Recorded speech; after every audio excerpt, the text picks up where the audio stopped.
Okay, welcome everyone. Thank you for joining this conversation. We'll get started. I guess we can get started. So hi everyone. Thank you so much for joining us for a special session in Global Health Course Shift Happen series, Equality for the End of the AIDS Pandemic.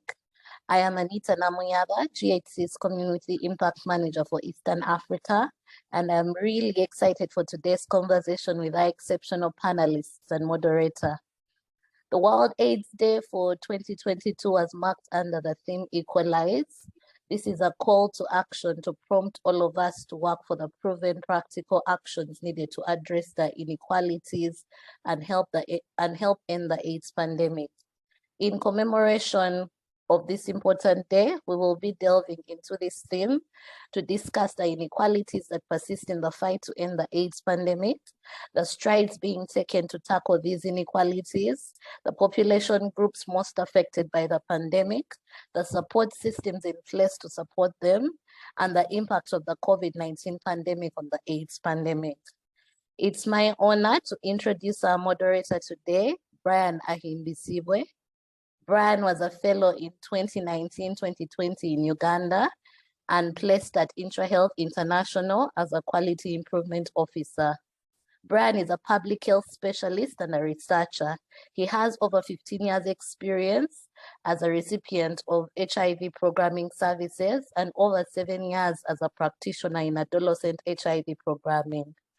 He's an HIV activist, a sexual reproductive health rights mentor, a past president at the Rotaract Club of Kabale, a community and past assistant district Rotaract representative, a global ambassador for the Elizabeth Gleiser Pediatric AIDS Foundation, and a board member for Mayanja Memorial Hospital Foundation. He's a co-founder of the first smartphone-based virtual psychosocial support and adherence organization, Miles of Smiles Foundation for Children, Adolescents, that supports children and adolescents with unsuppressed viral loads in Uganda. He's a member of the International AIDS Society, Society of Adolescent Health in Uganda, and he's a Global Health Alumni co-president. Brian will be introducing our panelists today. For today's discussion about the inequalities persisting in the fight to end the AIDS pandemic, the strides being taken to tackle them, the most affected population groups and the support systems in place for them, and the impact of COVID-19 pandemic on the AIDS pandemic. I hope everyone on this line will also share your insights, comments, and questions in the chat and Q&A box. We hope to get as many of them as possible. Dorothy, Brian, and Belia, thank you again for joining us. Brian, I will pass it to you to introduce yourself and our panelists today. Over to you, Brian. Thank you so much, Anita. And as Anita mentioned, my name is Brian Ahimbisibwe. I'm pleased to introduce our two panelists today, joining us to discuss this important topic on equality for the end of the AIDS pandemic. Dorothy Nkwezelamba Kayange is a clinician and global health specialist who recently graduated with a master's in global health delivery from the University of Global Health Equity. She has more than 10 years of work experience in both clinical and public health HIV projects. Dorothy is passionate about HIV and in the last decade has worked with organizations and institutions working on HIV prevention, testing treatment and care like JAPEGO, Baylor College of Medicine Children's Foundation, Mothers to Mothers, and the Malawi Ministry of Health. She was a fellow in 2014 to 2015 in Malawi, where she was placed at Mothers to Mothers as a project officer. Delia Longwi is a passionate and enthusiastic about development and public health. At the heart of her passion is improving lives of people through empowering them to live not only as beneficiaries, but active citizens making meaningful contributions to issues that affect them. She has over 8 years experience working in HIV, SRH, and adolescent programming. She has worked with organizations such as the Center for Infectious Disease Research in Zambia, Restless Development, and is currently working as a senior associate HIV prevention at the Clinton Health Access Initiative. He was a fellow in 2017 to 2018 in Zambia, based at the Center for Infectious Disease Research, Zambia, as an adolescent HIV program fellow. There have been significant advances in the HIV/AIDS field in the past 40 years. However, a staggering 1.5 million people acquired HIV just last year, and 650,000 people died from AIDS-related illnesses. Even with available tools to end the HIV/AIDS pandemic, for example, the learnings, medicines, best practices, these tools are not reaching the people who need them most. These numbers show the need to change the way things are being done. What is being done, and to start putting people first in every aspect of the HIV/AIDS programming. Without this, there's risk of inequalities and the spreading of the HIV epidemic intensifying. We hope that this conversation, you will have a better understanding of how to move the needle forward in achieving equality for the end of the AIDS pandemic. We only have 8 years left before 2030 goal of ending AIDS as a global health threat. However, 4 decades into the HIV response, inequalities persist for the most basic services like testing and treatment, and are hindering the achievement of this goal. Let's go to each of our panelists to share a little about your work in HIV/AIDS and the inequalities you've seen persist, hindering the progress and the end of the AIDS pandemic. Let's start with Delia. Thanks, Brian. Hello, everybody. It's good to be here, to have everybody listening in on this very important conversation.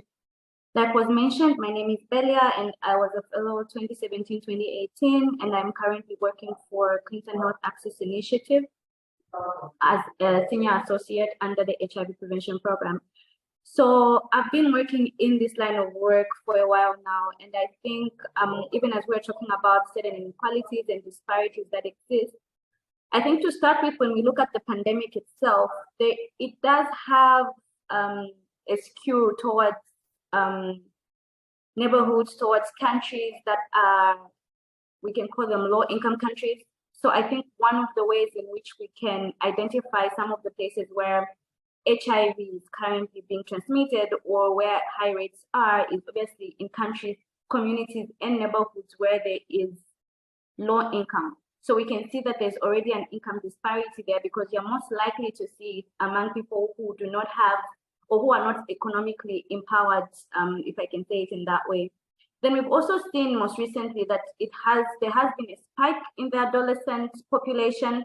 I think we can see this obviously from both male and female adolescents, but more prominent among the female adolescents as well. So you can see there that there is an inequality around sex that makes young people, especially young females, more prone to getting HIV, more at risk of getting HIV in comparison to their male counterpart. Then I think when we talk about access to services, this very population that we're referring to in terms of young people, adolescents, do have problems accessing services, because I think in essence, there's some notions around how young people can't access certain services because of their age. So they're not expected to be engaging in certain activities. So when they want to actually access these services, there's some sort of discrimination that comes because they're young, because society does not want to see them having or engaging in certain activities that they perceive will put them at risk of certain things. So I think in my line of work, I have seen a lot of inequality around adolescents and young people in them being able to access services that will prevent them from acquiring the pandemic. But you can also see that this has, over the years, played in, because that is one of the populations where we've seen a spike in the pandemic in the most recent years. Yeah. Thank you so much, Belia. The just released UNAIDS report revealed stark inequalities between adults and children across all of the 95 cascade fast-track targets to end AIDS by 2030.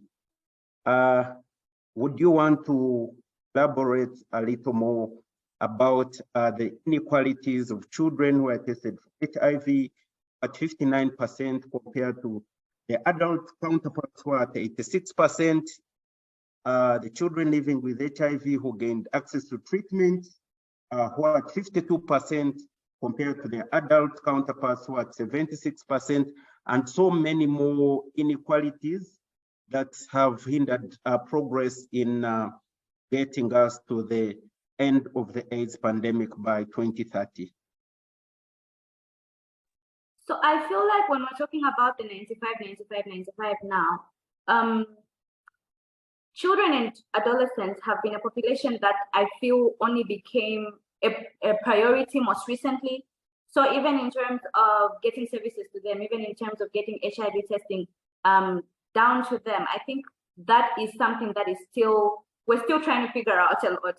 And because these children and adolescents also cannot do this minus their parents' consent, I think that also has a lot to play, because sometimes you do find that a parent may have known that they are living positive and may not just want their child to know. So I think all those different dynamics come into play, and recognizing that these populations are important and ensuring that parents come on board, people come on board, communities understand the importance of people having to access these services while they're young, while they're still children, might prevent this becoming something that can kill them early.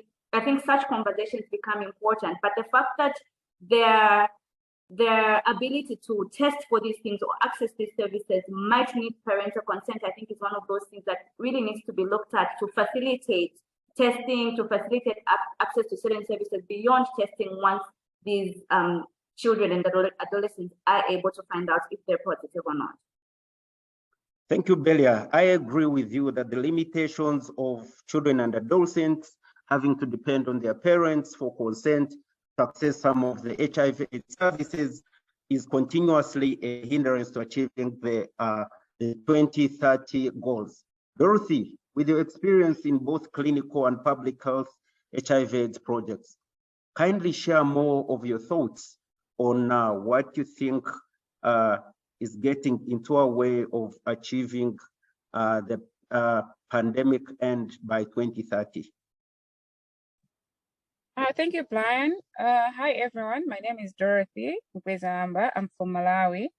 So in my experience, I've worked as a clinician in the field of HIV and AIDS, and also in different projects, mainly looking at the linkage and retention in care, as well as a reduction of HIV infection, especially amongst the adolescent girls and young women. So from my experience, I think the most inequalities that I've observed, as Belia mentioned, is the issue of gender inequities. So for gender, just women in general, I feel like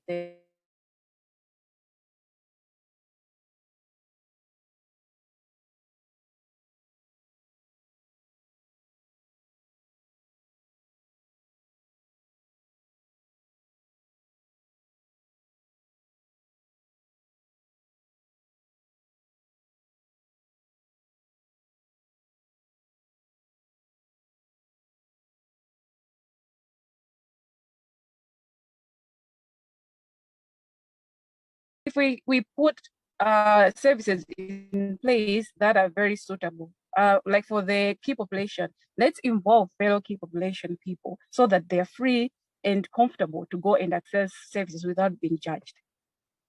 Thank you, Dorothy. Belia, what are your thoughts about the same on the strides being taken in your country, or what strides should be taken to contribute to the end of the HIV/AIDS pandemic by 2030?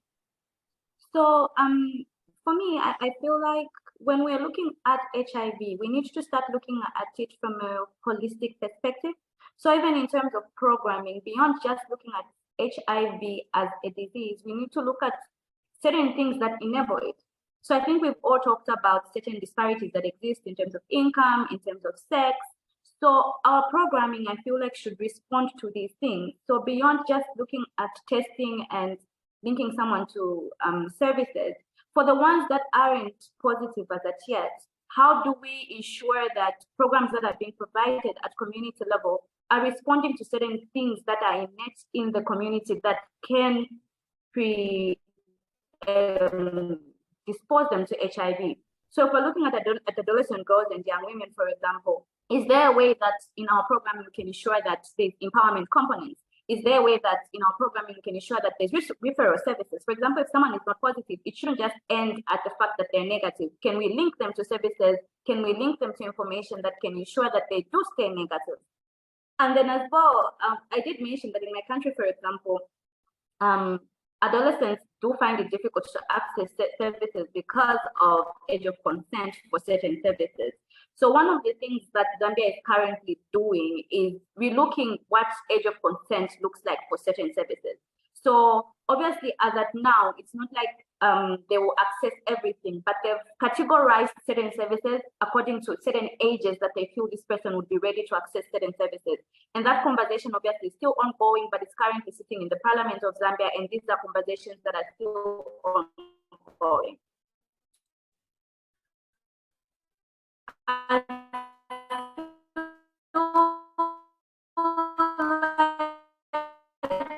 Going forward, there's things like the HIV prevention roadmap, which I feel is already around how do we ensure and the HIV treatment beyond treatment, these services can be taken to the people who actually need them outside of the health facility. If you look at the configuration and how we look at facilities, sometimes people innately just shun away to go there. So, and it's difficult for someone to go to the facility if they're well. But even in that space, people in the community where they are, so they can access them just right there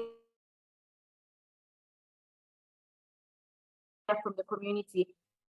And I feel like that will make it more accessible because it's right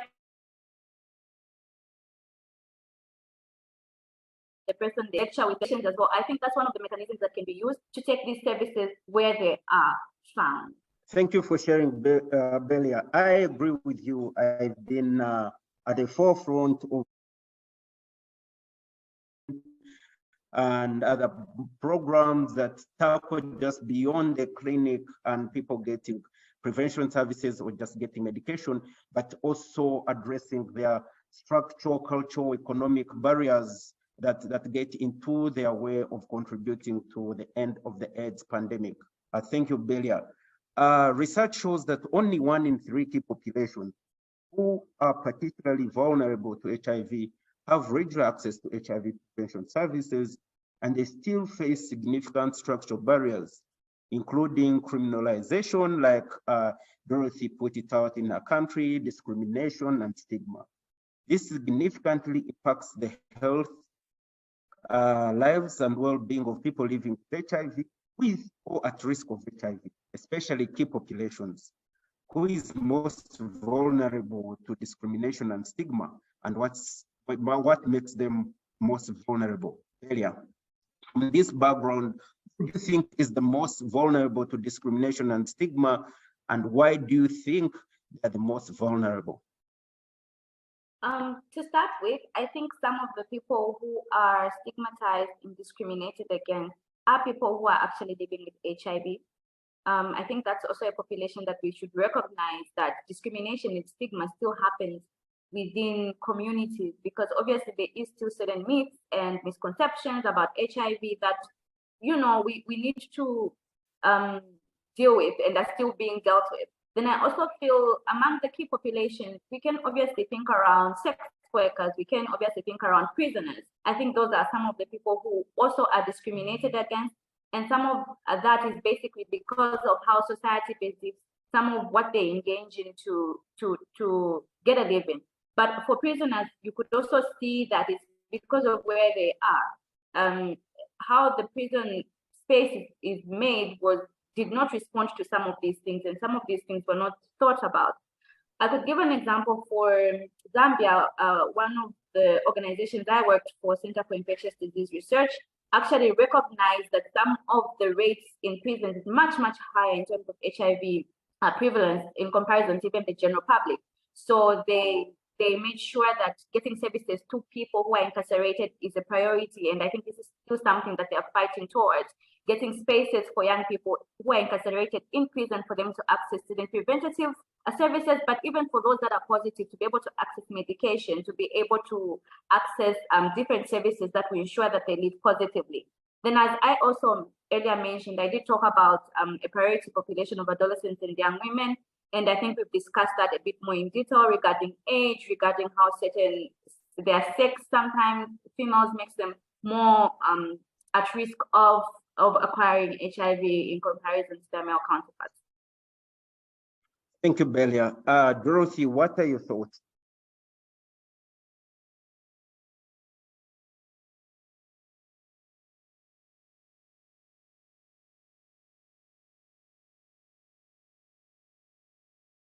Dorothy, are you there? Oh, apologies. My mic was on mute. Can you hear me now? Yes, we can hear you.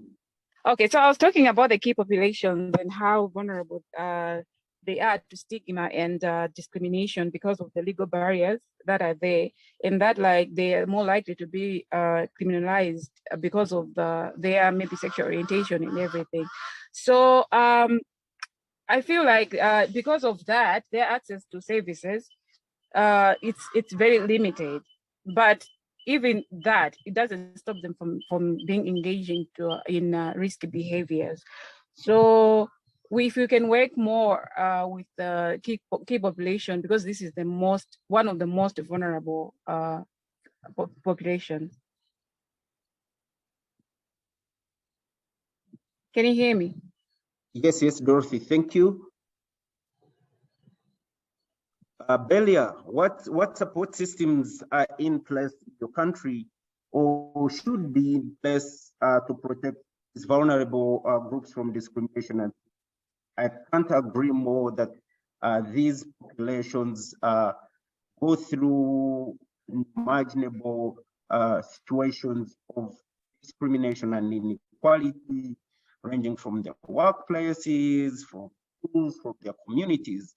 So we were thinking around what systems could be in place or are in place that could address those inequalities. I think one of the ways that I could recognize for my country, Zambia specifically, that I think they've tried to ensure that people have access to these services is that there is a universal access to health policy. So I think what ministry in essence was trying to do is ensure that regardless of where you are, regardless of your age, regardless of whatever it is that might discriminate against you getting certain services, they did put that forward to say everybody should access services that are freely made available by the government. And then in terms of, I think one of the things that we could maybe just work on a lot is I really, really feel like at the rate we're at and where we've reached, we need to refocus and rethink how we can get services to the people that need them the most. Outside of the healthcare or the health services system, is there another way that we could utilize the community-based approaches to getting people to access certain services? Because I feel that's really, really important. They're already discriminated against based off of different things. If they can be accessed by community health workers, if these services can be given in a community setting, like you mentioned, you talked about dreams, and an approach like that seems to have worked. So how do we ensure that we can expand on services like that? We can expand on community-based approaches that will ensure that there's obviously a lot of sensitization that still needs to happen. Seeing where we are at, there are a lot of myths and misconceptions, just even when we consider PrEP as an example. I think in my country, that's something that we've been struggling with around how people view PrEP, around who has to access PrEP. So there's massive sensitization that still needs to be done as a support service for people to know that they can access certain services because they're readily available. Because if people do not know that these services are available, they will not access them. And sometimes it's simply by giving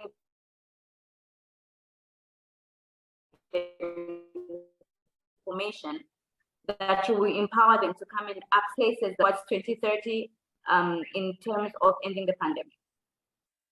Thank you, Belia. Dorothy, what support systems would you recommend? So for me, I would recommend having like a client-centered service. As I mentioned before, we're talking about key populations or even the adolescents and girls and young women on the sex female workers or even the prisoners centered. We have to assess their needs and also talk to them and see how best they would like the services to be delivered to them, because we just don't have to put this complex system of delivering services. Belina talked about community sensitization and then also engaging the community. This is something that seems to be working for now. For example, in the programs of adolescent girls and young women, it's all about mindset change in the communities, because for the adolescent girls and young women to access the testing services and all other HIV services, then they need to be supported by the community. They need to be empowered. For example, they need to be empowered so that they know that they can make decisions on their sexual and reproductive health issues. And I also talk about the decriminalization of the key population. This is something that I feel it's one thing that can benefit or can open up they can open up access to services for the key populations like the gays and men who have sex with men. They are in fear of opening up or even like revealing who they are, and also being open to talk to the health providers about their sexual orientations, because they're afraid to be victimized.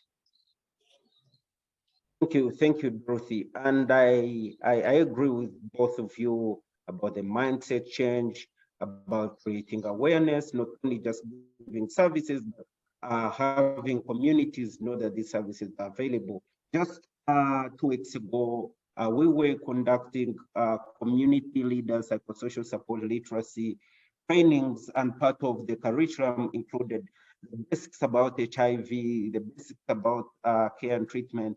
And we're amazed at how much a lack of information is still out there in communities, people confessing on how they're not aware of viral load suppression, on what it means, on how it relates to antiretroviral therapy. And so your thoughts are equally relating to our day-to-day experiences. Now, HIV, amidst the global COVID-19 pandemic and other global crises like Ebola in Uganda, we've had data from UNAIDS on the global HIV response. During the last 2 years of the COVID-19 and other global crises, progress against the HIV pandemic has faltered.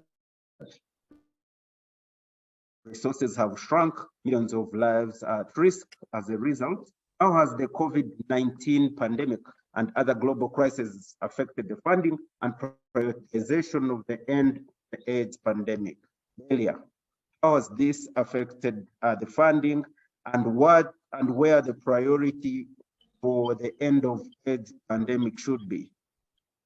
So of course, I think because of the nature of especially COVID, if you could give that as an example, we did see that there was a lot of shift in terms of what was perceived as important at the time, because COVID was something nobody had experienced before, and it basically destabilized the health system. So I feel like all resources literally were channeled to just responding to the pandemic, and by all resources,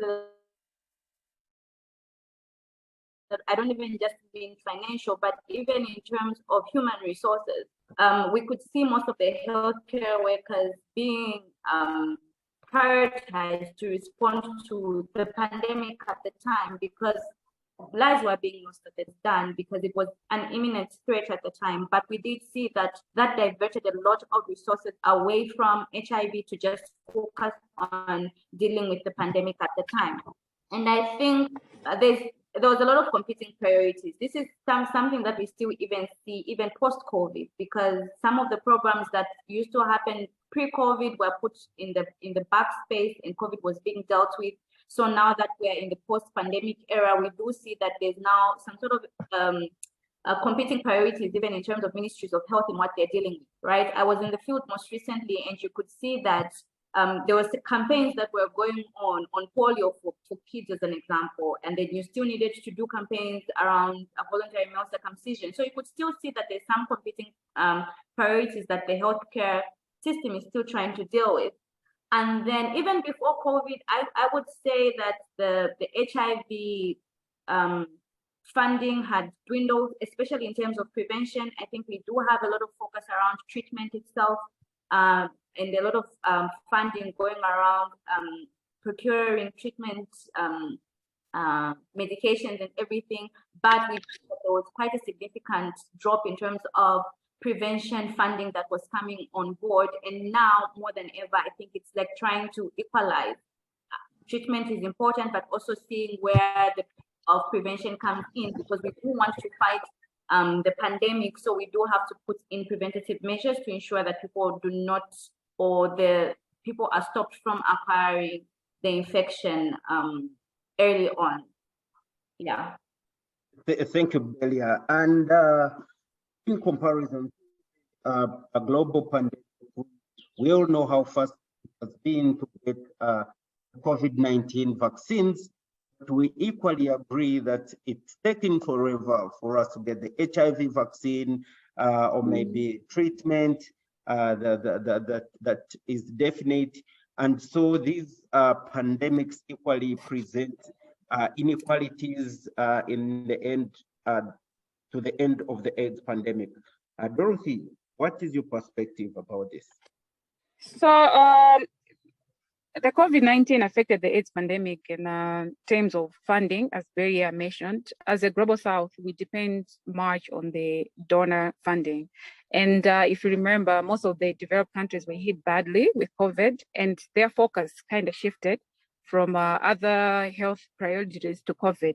So most of their funds were being diverted to dealing with COVID. And during COVID, we had lockdowns and there was disruption of services in our health facilities. So there were not those regular visits because people were afraid of probably catching COVID at the health facility, or the human resources Beria mentioned was overwhelmed dealing with COVID. So this was really a bad time for HIV, for the fight of HIV and AIDS. And I hope that now that things seem to have settled a little bit, maybe we'll go back to on the track that we were.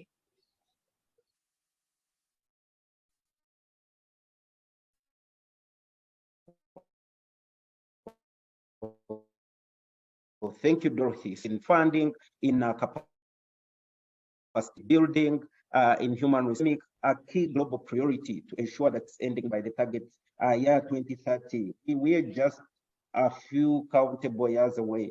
How do we still keep it at the forefront as a global priority? Dorothy. So to keep the pandemic has increased access to health services. This is something that we've been talking about for a long time. But when you go on the ground, we seem like we're still struggling because of different issues of like discrimination, stigma, funding, and all that. So we have to increase access to services and also end the inequalities, which is affecting how people are accessing these services I'm talking about. And I'll still stress on the point of empowering the communities, because if the communities are empowered economically or socially, when they have the mindset change, we're talking about issues of sexual violence that happens in the community that put the adolescent girls and young women at risk of contracting HIV and AIDS. We have to focus on empowering the community so that we are on the same page of fighting the pandemic. And there's another issue, especially here in the Global South, and I'm sure even in other parts of the world, the issue of cultural norms This is one thing that is affecting the fight against HIV and AIDS. So if we have to educate and give the communities knowledge about how HIV is spread or how HIV can be prevented and the importance of accessing treatment and the importance of remaining in care, I think we can really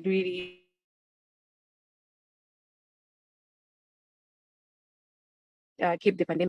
Thank you, Dorothy. Belia, what are your thoughts about keeping the AIDS pandemic as a global priority? Thank you, Brian. So for me, the first thing I would say is I don't actually think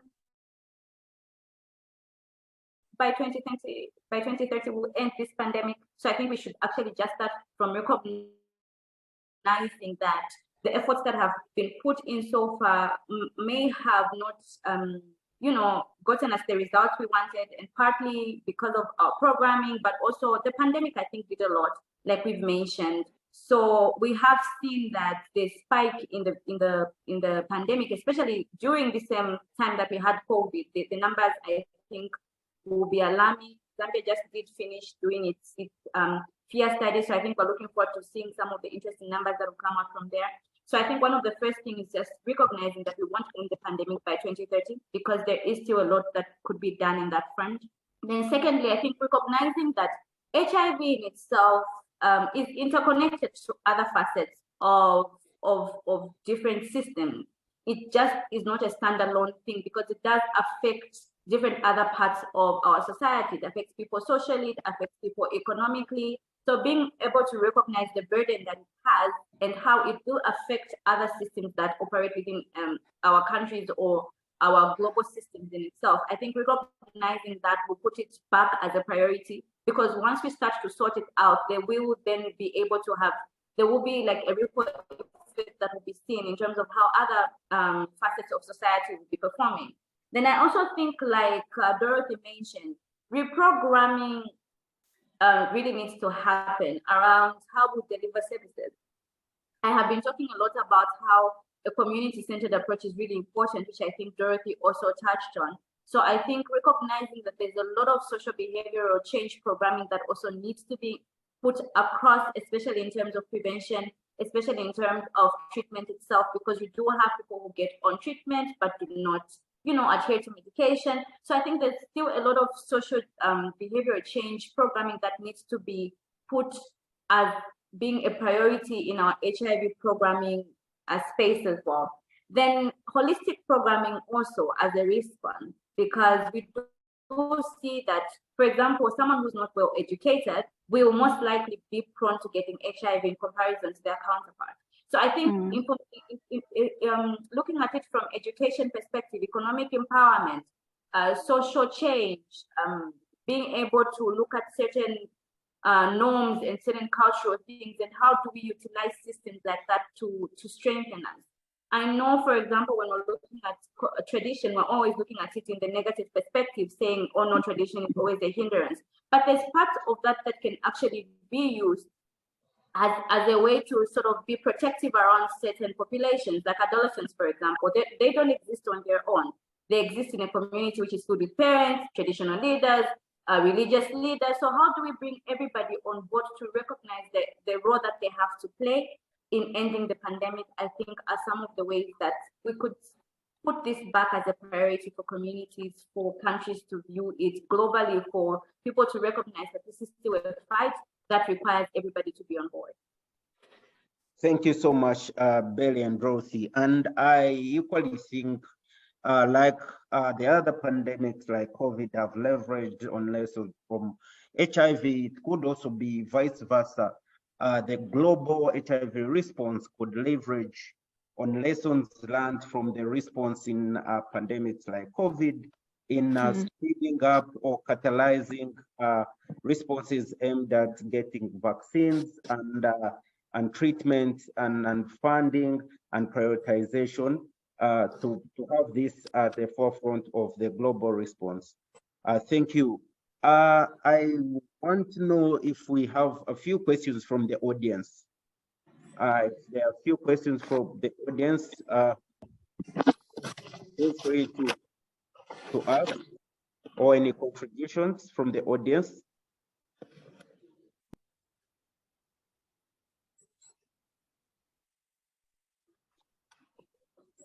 We do have a comment and a question from Jake. Jake writes that how can we connect in a more powerful way to the young people in the world? The faces of HIV have changed. As you mentioned earlier, a holistic approach is needed. And even if someone is negative, they need to still be engaging in programs and communities that support healthy living. We have discordant couples, families, and communities. How can we innovate in collaboration with private sector who affect behavior in people through marketing and advertising in more powerful ways? Belia, you want to go first? Yeah, no, I actually like that he's sort of given a perspective that I had. And I feel like we are very interconnected as a world now in terms of social media, in terms of technology. Yeah. I recently attended a gender training, I think, that was showing an advert around certain norms that then affect gender. And I think that was done by Always, which is a company that deals with sanitary pads for women. And I feel like the nature in which they did that advert was able to challenge certain things around norms, around how we view women, around certain things that we do that just perpetuate a certain behavior. So I think first and foremost, we could definitely and most proactively engage on social media, especially with the young population, because we are right, the face of HIV has changed. And a long time ago, I think for maybe my generation, most of us feared HIV because we saw what it did to certain people in our communities. We saw it amongst our relatives. It was very, very close. People were not healthy at the time, but it's changed now. So I guess how we are also viewing it, how the young population is viewing it, is not as it was back then. But the agency is still there in that we do want this to not be a problem for us in the future, for future generations. So engaging with them on social media, ensuring that organizations that seemingly may not talk about certain stereotypical things can infuse that in their marketing advertisements, can infuse that in conversations that are being had. Ensuring that these conversations can even be had even just at community level, because I feel like change starts right there at the grassroots. If I change the perspective of my daughter about how she starts to view certain things, it will have a ripple effect with the people she interacts with, and then later on with the people she interacts with in her bigger community. So I think recognizing also that there's still a lot we could do from the grassroots all the way up to the national level, all the way up globally, using technology, using other ways that we can influence stereotypical things that perpetuate inequality, I think would be a great place to start. Thank you so much, Belia. And Dorothy? For me, I feel like working with the fellow young people as a bridge to reaching to the wider audience of the young people is something that we can work on. So for example, if we equip the young people with knowledge and skills so that they can reach to their fellow young people and maybe give them information about HIV testing, HIV prevention, or even treatment itself, is something that can help us to connect with the young people.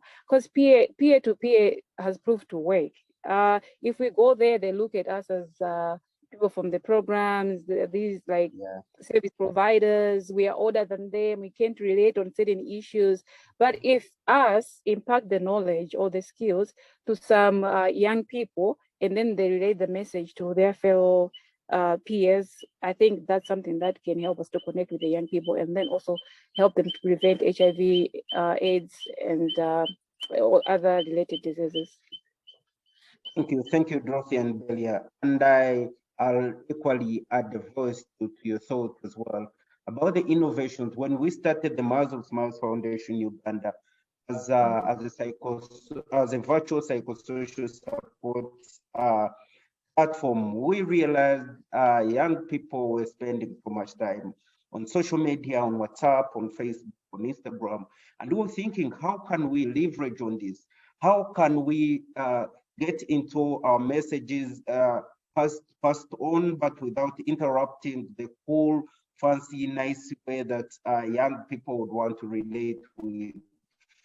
So, like all of you have said, like my brother Jake has said, innovations and thinking contemporary, maybe interjoining strategies that worked then to what is currently working to ending the HIV/AIDS pandemic. Before we close, I want to do one lightning round question for all our panelists, and maybe if there's anyone in the audience that has a perspective. What is your call to action for the individuals on this call to support the end of the AIDS pandemic? Dorothy, in just a minute. The call for action is to end the inequalities and also empower the most vulnerable. So in talking about the most vulnerable, you're talking about women, you're talking about children, and these transgenders. So we have vulnerable population. Thank you. Belia?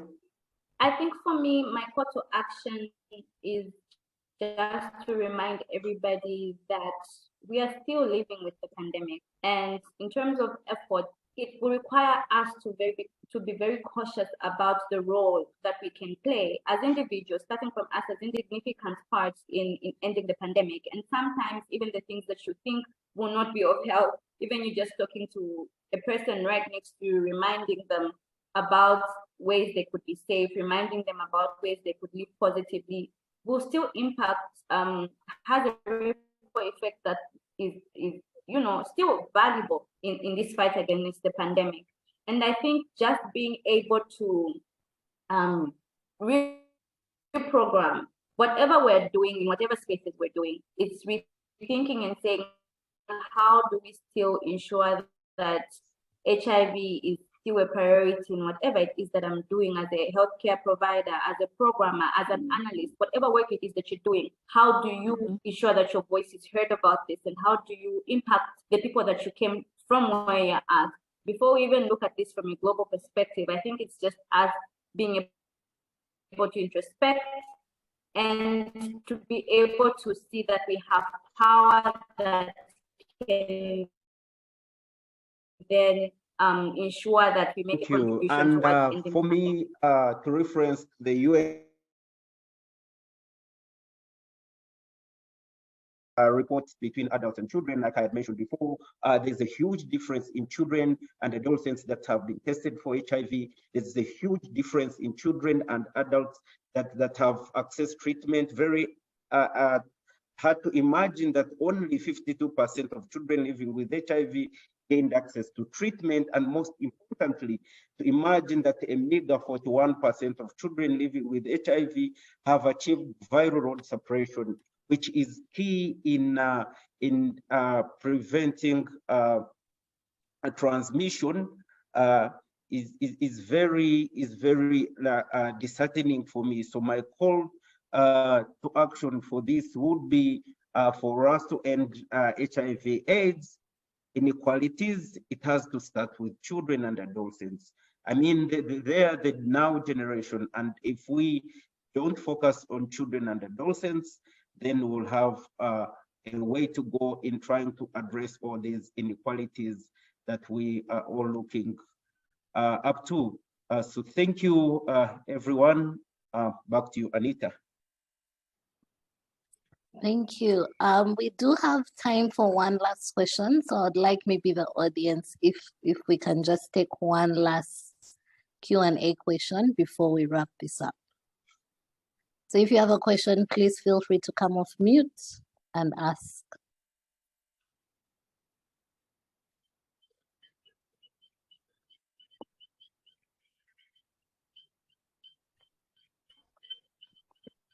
Okay, just one last question for the panelists as well. What does the future of HIV and AIDS look like from each of your perspectives?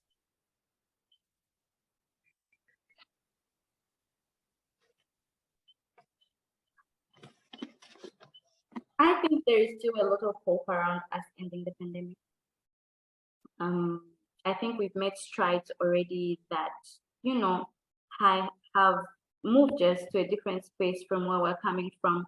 So for me, the future of ending HIV, there is still a lot of hope in terms of us getting there.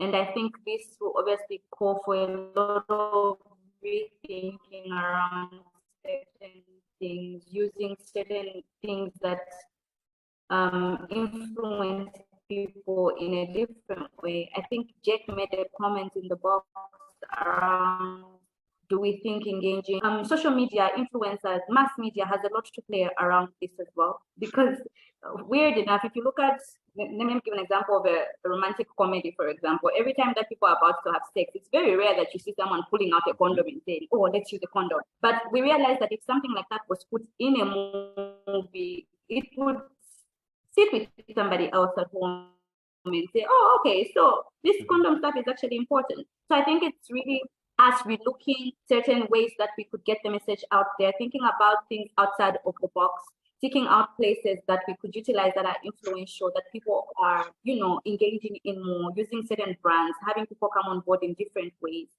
as a way to ensure that inequalities are challenged, as a way to ensure that services are given, as a way to ensure that people are relooking this whole conversation around HIV and the role that they also have to play in it.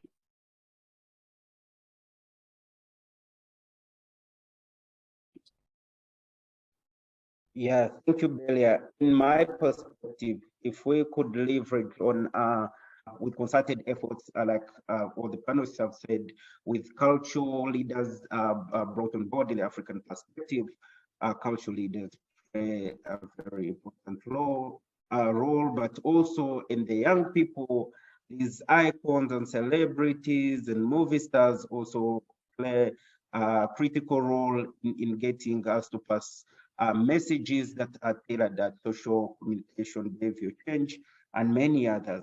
For me, that would be the future of the fight for AIDS-free generation.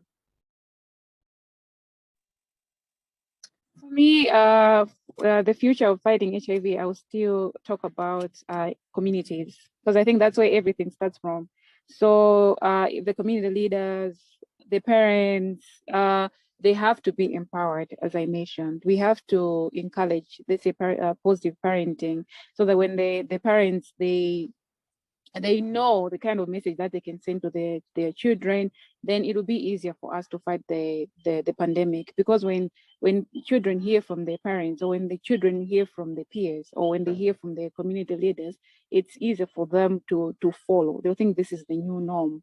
So I believe in empowering the communities to fight the HIV pandemic.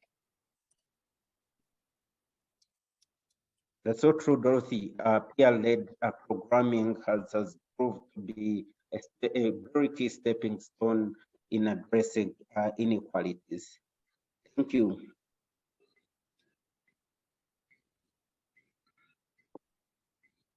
Thank you.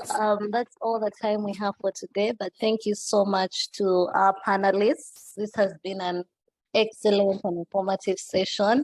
I want to say a huge thank you from GHC to our moderator, Brian, and our panelists, Billy and Dorothy. We appreciate your time and the insights you've shared with our attendees today. Thank you so much. And as a reminder to all our GHC community members on the calls, on this call, please share your insights, research, learnings, questions, or the support you or your teams need on the community portal to keep this conversation going and to share the wealth of information we have in the community. Thank you again, Belia, Dorothy, and Brian. Thank you all for the insightful questions and perspectives that you've also shared. That's all that we have today. We wish you a wonderful and healthy rest of your day. Thank you so much. Thank you, Anita. Thank you, Anita. And thank you everyone that came up for this discussion.